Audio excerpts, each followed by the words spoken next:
이 아침에 하나님께서 우리에게 주시는 말씀은 느헤미야 8장 2절부터 18절 말씀입니다. 느헤미야 8장 2절부터 18절 말씀. 저 여러분 한 절씩 교독하고 마지막 절은 함께 읽겠습니다. 제가 먼저 2절 읽기를 시작합니다. 일곱째 달 초하루에 제사장 에스라가 율법책을 가지고 회중 앞 곧 남자나 여자나 알아들을 만한 모든 사람 앞에 이르러 수문 앞 광장에서 새벽부터 정오까지 남자나 여자나 알아들을 만한 모든 사람 앞에서 읽음에 뭇 백성이 그 율법책에 귀를 기울였는데 그때 학사 에스라가 특별히 지은 나무 강단에 서고 그의 곁 오른쪽에 선 자는 마띠다와 스마와 아나야와 우리야와 힐기야와 마아세야요 그 왼쪽에 선 자는 부다야와 미사엘과 말기야와 하숨과 하스바다나와 스가랴와 무술람이라. 에스라가 모든 백성 위에 서서 그들 목전에 책을 펴니 책을 펼 때에 모든 백성이 일어서니라. 에스라가 위대하신 하나님 여호와를 송축하매 모든 백성이 손을 들고 아멘 아멘 하고 응답하고 몸을 굽혀 얼굴을 땅에 대고 여호와께 경배하니라. 예수아와 바니와 세레바와 야민과 아굽과 사브데와 호디야다와 마아세야와 그리다와 오사레와 요사밧과 하난과 블라야와 레위 사람들은 백성이 제자리에 서 있는 동안 그들에게 율법을 깨닫게 하였는데 하나님의 율법책을 낭독하고 그 뜻을 해석하여 백성에게 그 낭독하는 것을 다 깨닫게 하니 백성이 율법의 말씀을 듣고 다 우는지라. 총독 느헤미야와 제사장 겸 학사 에스라와 백성을 가르치는 레위 사람들이 모든 백성에게 이르기를 오늘은 너희 하나님 여호와의 성일이니 슬퍼하지 말며 울지 말라 하고 느헤미야가 또 그들에게 이르기를 너희는 가서 살진 것을 먹고 단 것을 마시되 준비하지 못한 자에게는 나누어 주라. 이날은 우리 주의 성일이니 근심하지 말라. 여호와로 인하여 기뻐하는 것이 너희의 힘이니라 하고 레위 사람들도 모든 백성을 정숙하게 하여 이르기를 오늘은 성일이니 마땅히 조용하고 근심하지 말라 하니 모든 백성이 곧 가서 먹고 마시며 나누어 주고 크게 즐거워하니 이는 그들이 그 읽어 들려준 말을 밝히 알미라. 그 이튿날 뭇 백성의 족장들과 제사장들과 레위 사람들이 율법의 말씀을 밝히 알고자 하여 학사 에스라에게 모여서 율법에 기록된 바를 본즉 여호와께서 모세를 통하여 명령하시기를 이스라엘 자손은 일곱째 달 절기의 초막에서 거할 지니라 하였고 또 일러스되 모든 성읍과 예루살렘에 공포하여 이르기를 너희는 산에 가서 감람나무 가지와 들감람나무 가지와 화석류 나무 가지와 종려나무 가지와 기타 무성한 나무 가지를 가져다가 기록한 바를 따라 초막을 지으라 하라 한지라. 백성은 이에 나가서 나뭇가지를 가져다가 혹은 지붕 위에 혹은 뜰 안에 혹은 하나님의 전뜰에 혹은 숨은 광장에 혹은 에브라임 문 광장에 초막을 짓되 사로잡혔다가 돌아온 회중이 다 초막을 짓고 그 안에서 거하니 눈의 아들 여호수아 때로부터 그때까지 이스라엘 자손이 이같이 행한 일이 없으므로 이에 크게 기뻐. 함께 읽겠습니다. 에스라는 첫날부터 끝날까지 날마다 하나님의 율법책을 낭독하고 무리가 이레 동안 절기를 지키고 여덟째 날에 규례를 따라 성회를 열었느니라. 아멘. 속빈 강정이라는 말이 있죠. 겉은 멀쩡한데 속이 텅 비어 있다는 우리말 속담입니다. 하드웨어는 참 좋은데 소프트웨어는 별 볼 일 없다. 건물은 좋은데 그 건물을 정작 사용할 수 있는 인적 자원이 부족한 경우, 또는 허우대는 참 멀쩡한데 실속은 없는 것을 의미합니다. 여러분, 겉과 속이 둘 다 중요하죠. 하지만 둘 중에 하나를 고르라면 속이 더 중요할 것입니다. 느헤미야와 동시대에 살았던 그리스의 역사가 투키디데스라는 사람이 있는데요. 이 사람이 유명한 말을 남겼습니다. 도시를 만드는 것은 벽이 아니라 사람이다. 느헤미야는 적들의 참 많은 공격에도 불구하고 예루살렘에 무너진 성벽을 52일 만에 재건하는 놀라운 일을 이루어냈죠. 기적입니다. 하지만 그 느헤미야는 성벽 재건 후에 아직도 자신이 할 일이 더 남아 있다는 것을 알고 있었는데요. 그 일은 바로 성벽 재건보다 훨씬 더 어려운 일, 바로 이스라엘 공동체를 개혁하는 일이었습니다. 즉 헛되만 멀쩡한 백성이 아니라 거룩한 하나님의 백성, 정말 능력 있는 하나님의 알짜배기 백성이 되도록 이스라엘 백성의 영적인 회복과 부흥을 이루는 일이었습니다. 오늘날도 허우대만 그럴싸하고 경건의 모양만 있는 그리스도인들이 참 많은 것 같습니다. 정말 거룩하고 능력 있는 그리스도인, 성령 충만한 그리스도인, 세상을 변화시키는 그리스도인이 필요한 시대인 줄로 믿습니다. 저와 여러분이 그런 그리스도인 되기를 축복합니다. 오늘 본문 8장 말씀은 이스라엘 백성의 그 영적인 회복과 부흥의 중심에 있었던 하나님의 말씀을 전하고 받는 영적인 사건을 기록하고 있습니다. 영적인 회복과 부흥의 길이 무엇일까요? 오늘 말씀을 통해 배울 수 있는 것은 바로 하나님의 말씀이 전해지고 들려지며 우리 삶에 적용되어지고 또 공동체 가운데 나누어지는 것입니다. 오늘 본문에 나오는 이스라엘 백성들은 하나님의 말씀을 사모했습니다. 귀 기울여 들었다라고 성경은 기록해요. 그들은 정말 하나님의 말씀을 소중하게 생각했습니다. 오늘 읽지는 않았지만 어제 1절 말씀해 보시면 사실 이 에스라가 말씀을 전하는데 그것이 에스라가 그냥 나와서 백성들에게 들으십시오 이렇게 설교를 한 것이 아니라 백성들이 먼저 율법책을 갖고 와 달라고 에스라에게 말한 것이죠. 먼저 말씀 듣기를 사모하는 간절함이 있었습니다. 또 3절에 보시면 새벽부터 정오까지 말씀에 귀를 기울였어요. 보통 요즘 목사님들의 설교는 30분 정도 된다고 합니다. 새벽 예배 설교는 10분, 15분 되죠. 여러분 어떠신가요? 설교가 매주 1시간씩 된다면 여러분 어떠실까요? 6시간 설교가 되어진다면 한 분도 안 나오시진 않겠지만 한 3분 정도 나오실 것 같습니다. 5분만 설교가 길어져도 몸이 이렇게 뒤틀어지며 꽈배기가 되는 저와 여러분의 모습인데요, 무려 6시간 동안 집중해서 그 말씀을 듣는 사모함이 있었어요. 또 5절에 보니까 에스라가 율법책을 펼 때에 자리에서 일어났어요. 요즘도 그 장로교단에는 그런 전통이 있지만 그렇게 하라고 하지도 않았는데 그저 하나님의 말씀이 펼쳐지니까 하나님의 말씀을 대한 경외심에 그저 자리에서 벌떡 일어난 거죠.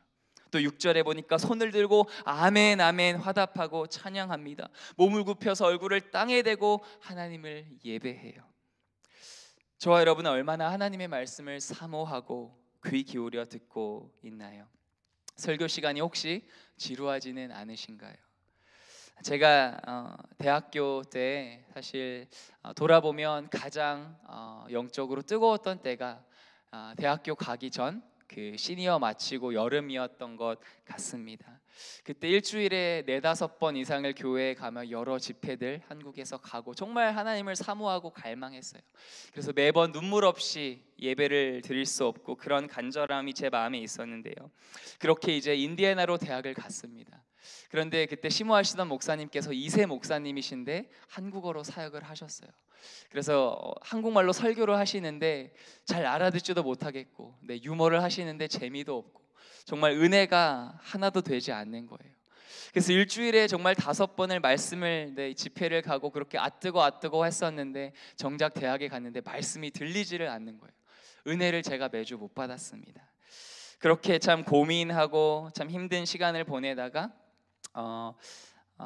어떤 분이 이렇게 저에게 조언을 주셨는데 다소라 그 목사님을 통해서도 하나님이 말씀하신다. 하나님의 말씀은 능력이 있다. 그래서 한 말씀이라도 붙잡으려고 노력해봐라. 그때부터 제가 설교 전체를 통해 은혜 받지는 못하더라도 한 말씀, 한 구절이라도 잡아보자, 그런 마음으로 설교 노트를 하며 말씀을 들었었는데요, 정말 어느 날부터 한 단어가 들리더라고요. 그러더니 한 센텐스가 들리고 나중에는 그 목사님의 설교의 은혜를 받게 되었습니다. 그때 제가 참 큰 깨달음을 얻었는데요, 물론 여러분 설교자의 설교가 중요합니다. 저 같은 설교자들은 열심히 설교를 준비해야 돼요. 여러분이 졸지 않고 하나님의 말씀을 잘 받을 수 있도록 설교를 준비하는 것이 저의 임무이지만 또 그와 동일하게 중요한 것이 있는데요, 말씀을 듣는 우리 성도들의 마음의 상태, 영적인 상태와 마음가짐입니다. 여러분 믿으시나요? 네, 개떡같이 말해도 찰떡같이 알아듣는다는 말이 있잖아요. 물론 개떡같이 설교를 하면 안 되겠지만 여러분, 정말 부족한 말씀이 전해져도 하나님의 말씀이 능력이기에 받는 사람의 마음이 준비되어 있으면 은혜가 됩니다. 참 감사하게도 제가 이번 오픈도어에 가서 어떤 대학생과 상담을 하게 됐는데, 상담한 것도 아니고 그냥 얘기를 하다가 상담을 하게 됐어요. 근데 그 친구가 제가 대학교 때 고민하던 동일한 걸로 고민을 하고 있더라고요.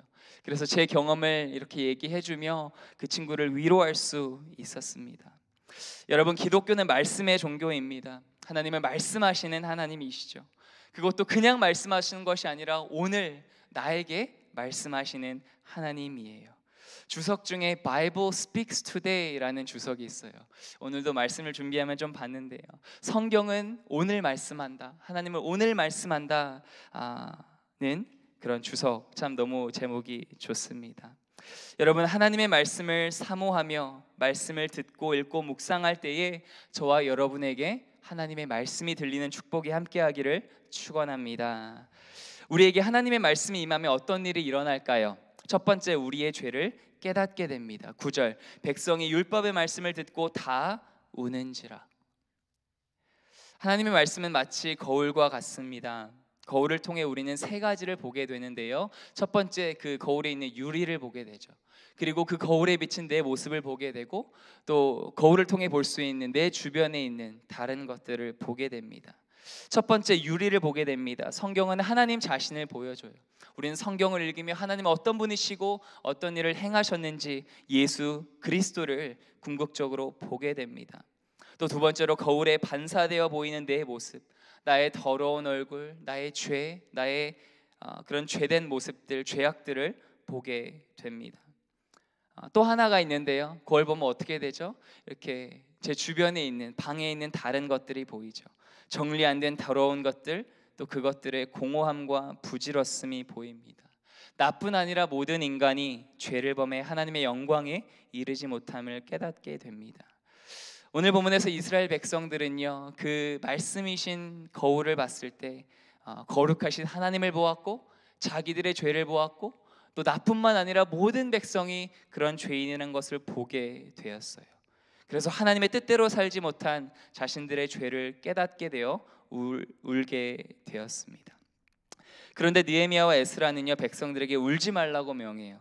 9절 다시 보시면, 백성이 율법의 말씀을 듣고 다 우는지라. 총독 느헤미야와 제사장 겸 학사 에스라와 백성을 가르치는 레위 사람들이 이 모든 백성에게 이르기를, 오늘은 너희 하나님 여호와의 성일이니 슬퍼하지 말며 울지 말라 하고. 구원에 이르는 회개와 회개의 눈물이 꼭 필요하지만 그 슬픔과 눈물이 곧 즐거움이 된다는 것이죠. 이로부터 10일 후면 대속죄일입니다. 그것은 1년에 한 번 대제사장이 지성소에 들어가서 모든 백성들의 죄를 위해 기도하며 또 그 죄를 대속하기 위해서 기도하는 날입니다. 그 대속죄일은 이제 시간이 지나서 저 여러분이 잘 아는 것처럼 바로 희생양으로 오신 예수님을 보여줍니다. 세례 요한이 말한 것처럼, 보라, 세상 죄를 지고 가는 하나님의 어린 양이로다. 우리의 죄가 크지만 하나님의 사랑은 우리의 죄보다 더 큽니다. 우리는 큰 죄인이지만 우리에게는 더 큰 구원자 예수 그리스도가 계시죠. 그래서 우리는 우리의 연약함과 죄 가운데서도, 고통스러운 상황과 환경 속에서도 기뻐할 수 있습니다. 오늘 본문에 나온 것처럼 여호와를 기뻐하는 것이 나의 힘이다라고 고백할 수 있습니다. 하나님의 말씀이 임하면 또한 우리의 시야가 넓어집니다. 다른 이들, 주변 이웃들의 피로를 보게 돼요. 10절, 느헤미야가 또 그들에게 이르기를, 너희는 가서 살찐 것을 먹고 단 것을 마시되 준비하지 못한 자에게는 나누어 주라. 이날은 우리 주의 성일이니 근심하지 말라. 여호와로 인하여 기뻐하는 것이 너희의 힘이니라 하고. 이 말씀을 깨달은 백성들이 그대로 순종해요. 12절, 모든 백성이 곧 가서 먹고 마시며 나누어 주고 크게 즐거워하니 이는 그들이 그 읽어 들려준 말을 밝히 알미라. 초막절은 유대의 참 3대 절기, 명절 중에 하나인데요, 그것은 40년 거친 광야 생활 동안 초막에서 살았던 이스라엘 백성들, 그 40년의 기간 동안 이스라엘 백성들을 보호하시고 지키시고 인도하시며 부족함 없이 축복하신 하나님의 은혜를 기억하고 감사하는 축제였습니다. 고아와 과부, 나그네, 가난한 자를 돌보시는 하나님은 이 축제의 날에 먹을 것이 없는 자들과 먹을 것을 나누고 또 도움이 필요한 자들을 도와줄 것을 명령하십니다. 야고보서 말씀이 기억이 납니다. 1장 27절, 하나님 아버지 앞에서 정결하고 더러움이 없는 경건은 곧 고아와 과부를 그 환난 중에 돌보고 또 자기를 지켜 세속에 물들지 아니하는 그것이니라.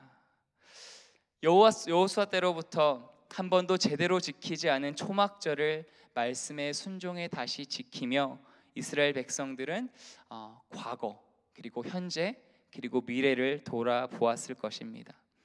과거에 베풀어 주신 하나님의 신실하신 은혜, 그 40년 광야 생활을 하면서도 신발이 헤어지지 않고 발이 부르트지 않은 그 놀라운 은혜를 돌아보며 감사했을 것이고요, 지금 그들과 함께 하시는 하나님을 증거했을 것이고요, 또 천국 소망을 가지고 이 땅에서의 인생은 천국 본향을 향해 나아가는 나그네 인생임을 기억했을 것입니다. 예수 그리스도를 믿은 저와 여러분의 삶도 동일한 줄로 믿습니다.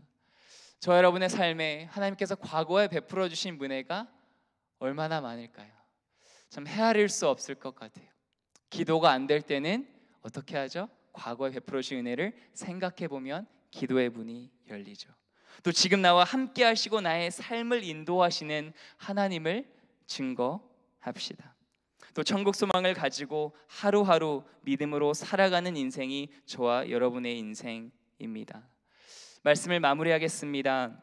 사랑하는 베델 성도 여러분, 저와 여러분의 인생 최고 전성기는 아직 오지 않았습니다. 이 땅에서의 저와 여러분의 삶은 비록 초막을 짓고 사는 것 같은 나그네 인생이지만 하나님의 그 약속의 말씀을 붙잡고 천국 소망을 가지고 살아갈 때에 비록 광야와 같이 힘들고 어려운 길을 지나도, 고통스럽고 눈물 나게 하는 일을 만나도 여호와로 인하여 기뻐할 수 있지 않겠습니까? 오늘도 말씀하시는 살아계신 그 하나님의 음성에 귀 기울이며 다른 것 아니라 우리의 최고의 상급 되신 여호와 하나님을 기뻐하고 즐거워하는 저 여러분 되시기를 주님의 이름으로 축원합니다. 하나님 참으로 감사합니다. 우리의 상급 되신 주님, 비록 이 땅에서의 인생이 나그네 인생, 광야 인생, 어려운 인생이지만 그 인생 가운데 우리에게 말씀의 은혜를 주시고 말씀으로 갈 길을 밝히 보여주시며 성령께서 우리와 함께하여 주시며 어찌나 감사한지요.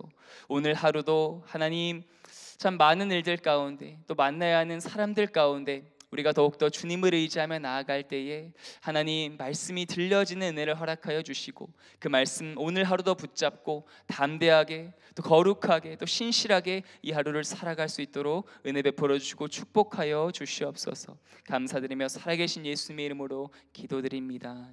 아멘. 주기도문으로